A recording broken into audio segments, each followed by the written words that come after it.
Congratulations! You've met all the requirements and have been selected into the pre-CNA class for the Health Grant Program. Hello, future CNA. I was once in your shoes. I was unaware of what a CNA really did. I was afraid that I couldn't go back or change my mind after making the decision to start classes. I questioned my ability to provide personal care. I was afraid that I wouldn't be able to do the job. I was afraid of getting attached to the residents. I was afraid of the thought of a resident dying. I was afraid of not finding or getting a job. But with the help of achievement advisors participating in CNA classes and the guidance of the CNA instructors who pushed me even when I didn't want to be pushed, I have now achieved my goal, secured a job, and have started my journey and career as a CNA. Now some of my classmates are going to share their experiences with all of you. They will be telling you about what life as a CNA is really like after completing classes and clinicals. What I liked about CNA class, I expected to be sitting in my seat at the table maybe the whole day. Like the first 3-4 hours of my class was the instructor, and we were going through our book and she was reading it to us, and the rest of the day was hands-on. The worst thing that happened to me during CNA class was the loudness. We had 24 to 25, I believe, people in our class, and even if we tried to be as quiet as a mouse, it was so loud. The pace of the CNA class was fast-paced and it was a little bit hectic. It wasn't an overload. It was just step by step, take your time. I was expecting to spend about 2.5 hours a night on homework, and it was sufficient enough because there was about 50 to 60 pages to read a night. The most difficult practical skill that I felt I had to learn was range of motion. And what range of motion is, it stretches out your arms and your ligaments and your muscles and stuff to just make sure that you have the ability to keep moving. And it was hard for me to just learn it by watching. It helped a lot to do, but it also helped a lot for me to make notes and a memorization packet for it. The most difficult thing about doing the CNA class was not having enough beds to practice on. We were a large class, and so some of the situations you had to just kind of pretend you were lying in a bed to do, and it's just kind of hard to do when you're imagining. What advice would I give future CNAs regarding the rigors of the class? I would say be patient, take it slow, it'll come in time. My biggest challenge to the CNA class was passing the state boards. Nervous as heck. What did I like about the CNA class? The hands-on experience, practicing on the peri-care or how to change, catheter bag. What did I dislike about the class? The fact that there's 3 different teachers all teaching the same thing but in different ways, it was just confusing. Not that the 3 teachers are bad, it's just, it gets confusing sometimes.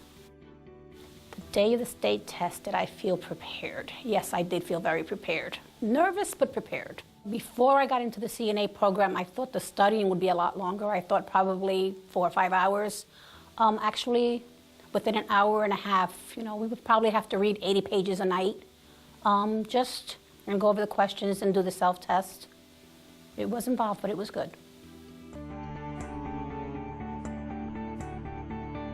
The best thing that I learned is how to be confident in my job, knowing what I'm doing and knowing that I'm going to do it right.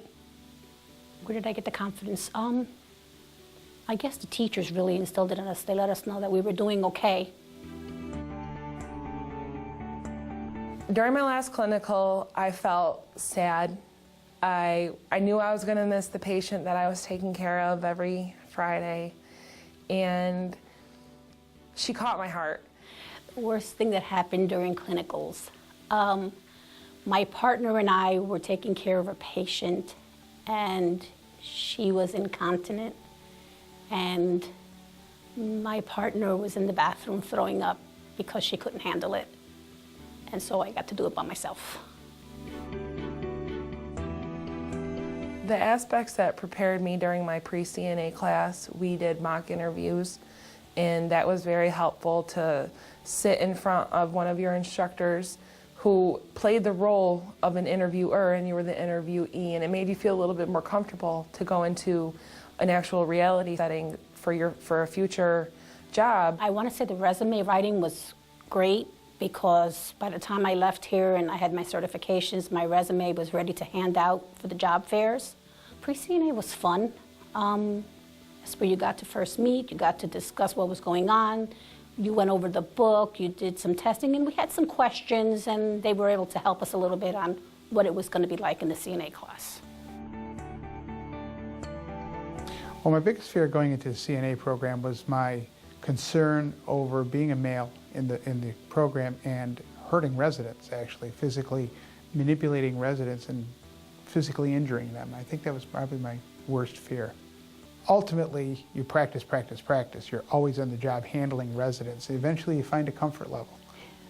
My first day on the job was intimidating, scary. I just keep asking questions. Where does this person belong? What is her name? What does she need?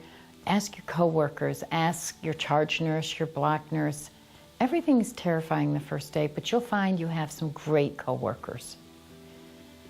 My coworkers when I first started were incredible, fabulous. They were encouraging, they made me feel wanted, they made me feel needed.